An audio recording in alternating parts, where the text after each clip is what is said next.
Hi everyone, Muddy Melissa here. Welcome to another installment of Food for Thought Friday, and today's topic is food labels and food claims. Now, I know that doesn't seem like a very exciting topic, but it's actually very important. I know you are probably in the back of your head, you're thinking, Melissa, it is a food label, you read it and you move on with your life, end of story. What else is there to talk about? But the fact is that if you're eating clean, then you really have to be conscious of what you're putting into your body. And you simply can't do that if you're not reading food labels. So food labels and food claims are extremely important. And what it really boils down to is the fact that you as a consumer have very different interests than food manufacturers as selling products have. The opposing interests just don't mesh well. When you're in the store, your goal is to buy something that is tasty and good for you. Their goal as food manufacturer is to sell you a product that is inexpensive for them to make and to have it widely sold to as many people as possible. And the way they accomplish that is by using cheap ingredients and cheap processing, and by making a lot of advertising claims that might be misleading to consumers. So even though you as a consumer might be trying to make the right choices, it can be very difficult to do that if you're not informed about how to make those choices. So that's why reading food labels and understanding food claims is really important. So I'm going to jump right into it. I have a little prop today. This is Crisco butter spray. I had to go buy this because this is not something I would keep in my house or use ever. So first and foremost, food labels are regulated by the FDA. So if I am in a store and I pick up this product, I'm going to look at the front of it and I'm going to see natural flavor. That's great. I mean, natural. You can't get better than that. I mean, I'm eating clean. I want to eat things that are natural. It says natural. That's got to be a good choice, right? Okay. Now, moving on. It says fat-free cooking. Fat-free. You want to avoid fat in your diet, so come on, fat-free. This is a great choice, obviously. Moving on. 0 grams trans fat. I mean, this stuff, it just has to be magical. It's so good. It is just too good to be true. Well, you know what? I'm going to turn it around to the back and read the food label, and that's exactly what I'm going to find, that it is too good to be true. That all of these food claims that they've made on the front are skewed. So step number 1 in reading a food label is to look at the serving size. Now, if I do that for this product, I'm going to find that a serving size in their mind is 1/3 of a second of a spray of this. Have you ever seen anybody use a third of a second, 0.33 seconds of a spray? I haven't. Again, under serving size, servings per container, 575. What that breaks down to mathematically is that if you use this product an average of once or twice a day throughout an entire year, it will take you a year to use this. Do you also know anybody that has taken a year to use a can of cooking spray? No, you don't, because it hasn't happened. Because a third of a serving size, a third of a second for a serving size is not a realistic serving. So that's why number 1, you look at the serving size and you ask yourself, is that a realistic serving? Is that something that you could reasonably consume?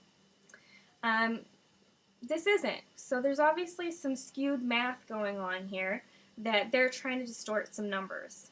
So step number 1, look at the serving size and ask yourself if that's what you would consume. If it's not, if it's a ridiculously small amount, then they might be trying to skew some math there, so I'd be concerned. If it's just something that, maybe it's yogurt or applesauce and the serving size is a half a cup, but you tend to eat a cup, then when you're looking at the rest of the food label, I would double that information. So you're making a choice based off what you would actually eat and a serving size for what you would actually consume. So step number 1. Moving on to step number 2, as you move down the nutrition label, you're going to meet the nutrients that you want to limit. These are going to be your bad fats, which are the saturated fats and the trans fats, cholesterol, and sodium. These are things that you want to limit in your diet.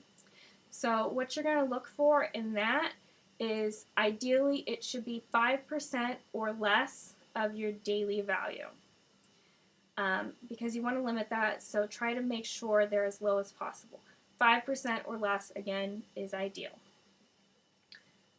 Moving on to step number 3, as you, again, keep moving further down the food label, you're going to run into your nutrients that you want to make sure you're getting enough of. This would be your fiber, your vitamins, such as vitamin A, vitamin C, nutrients that are important to your body, iron, calcium. You want to make sure that your body is getting enough of these. For this, on the opposite end of the spectrum, you're going to want to aim for higher. 20% or more of your daily value is ideal, so try and get a higher percentage on those nutrients if you can. Lastly, when you come to food labels, moving again down, you're going to meet the ingredients. This is the last thing that I look at, because if it's passed all of the other tests, then it's time to see what this product is actually made of. A dead giveaway for an unclean product is a laundry list of ingredients. If it's got 50 ingredients, red flag. It's probably not the cleanest product on the market.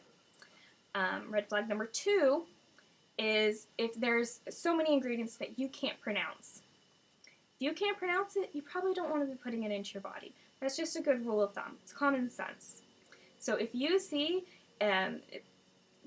ginormous laundry list of ingredients that you can't even begin to pronounce, you're probably going to want to put that product back. It's probably not the cleanest choice for you to make, and probably not something that you want to be putting into your body. I'm not going to go into specific ingredients just because there's so many different things, and we don't have time for it today. That will be a future topic at a future time. That's food labels in a nutshell. Now moving on to food claims. There's all different sorts of food claims that manufacturers make. Some are regulated, some are not. We've all heard fat-free, low-fat, reduced fat, and manufacturers tend to do this with fat, cholesterol, and sodium. And there's specific number breakdowns. I'm going to post that for you on my blog so you can visually see that. I'm not going to bore you with the laundry list of every single number for every single category. It's too much, too involved. You don't want to hear it. I don't want to say it. So I will just post that for you to visually look at. But what it boils down to is fat-free, or cholesterol-free or sodium-free. That's the lowest fat percentage that a product can contain. Low fat would have slightly more, not quite the lowest, but still low. Reduced fat means that in comparison to the full fat version, it has less fat. And again, those transgress into cholesterol and sodium. They're basically the same, different numbers for each one, but very similar in how they're set up. As far as fiber, fiber is one of those nutrients that you want to make sure that you're getting enough of. Food manufacturers like to advertise that things are high in fiber because that's something that, again, you want to make sure that you're getting enough of. If a food product says that it's high in fiber, that means that it has to have 5 grams or more of fiber. If it says it's just a good source of fiber, that means it has to have 2.5 up to 5 grams of fiber. So if you have to choose between the two, high fiber would be the better option, but still a good source of fiber is also a good option for you to make. Moving on to organic. Everything nowadays just seems to be slapped with the organic label, and it can be really hard as a consumer to know what you're choosing and if it's organic or if it's not. If you are going into a store and you see something that's labeled organic, it would be very easy as a consumer to think it's organic. It says it's organic. It must be organic. Unfortunately, that's not the case. The term organic is not regulated by the FDA, it's regulated by the USDA, which is the U.S. Department of Agriculture. And they have their own independent certifying agencies that they send out to verify that things are organic and what percentage of organic materials they contain. When a product says organic, what that actually means is that it is 95% organic, and the remaining 5% is made of ingredients that can't be found organically. So organic really boils down to 95% organic. And as a consumer, that can be very misleading and very frustrating because you're trying to buy organic and you're trying to make the right choices, and you buy something that says organic, but it's not fully organic. Another category regulated by the USDA is 100% organic. This means that it is in fact 100% organic. It contains no hormones, no genetically enhanced materials, no synthetic pesticides, fertilizers, things of that nature. So 100% organic, if you're trying to buy organic, is the way to go. Organic really only means 95% organic. There's also two other categories that the USDA has. Made with organic is something that food manufacturers can put on their products. This means that 70% at least of their product is organic, so they can advertise on the label that it's made with organic so-and-so. If it's made with less than organic 70%, then they can't put that out there. It has to be restricted to the ingredient label. So, whereas if it's more than 70%, they can say made with organic. If it's less than 70%, they can only put on the ingredients list organic apples or whatever organic ingredient they're referring to. So that's the breakdown of organic. Somewhat more troubling is that the term natural is so rampant nowadays, it's pretty much put on everything, but there is no governing body whatsoever that regulates the term natural.